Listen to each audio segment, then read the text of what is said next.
Cough syrup को नहीं पुणी बदनाम भारतीय काश औषध खाई 18 जन शिशुंकर मृत्यु होइथिबा अभियोग होइछि।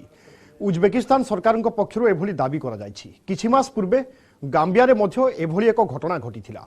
उज्बेकिस्तान अभियोग करुथिबा काश औषधर निर्माता हेउछि मारियन बायोटेक। 2012 रे एही कंपनी उज्बेकिस्तान रे पंजीकृत होइथिला। उज्बेकिस्तान स्वास्थ्य मंत्रालय पक्षरु जारी करा जायथिबा विवृत्ति रे कुहा जायछि मरिथिबा पिला माने नोएडा स्थित मारियन बायोटेक द्वारा उत्पादित डॉक 1 मैक्स सिरप खाइथिले। यापर सेमानंको ठारे पार्श्व प्रतिक्रिया देखा जायथिला। सेमाने प्रश्वास निश्वास नेबारे कष्ट अनुभव करथिले। परे सेमानंकर मृत्यु होइथिला।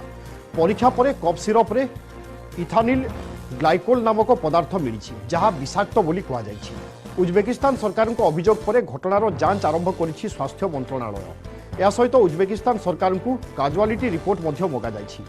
अनुसंधान जना पड़ी एही पिला माने बिना डाक्तरी परामर्श रे निज घरे रही चिकित्सित हेउथिले। दैनिक 3 रु 4 थर लेखाएं 2 रु 7 दिन धरी डॉक 1 मैक्स कप सिरप खाइथिले।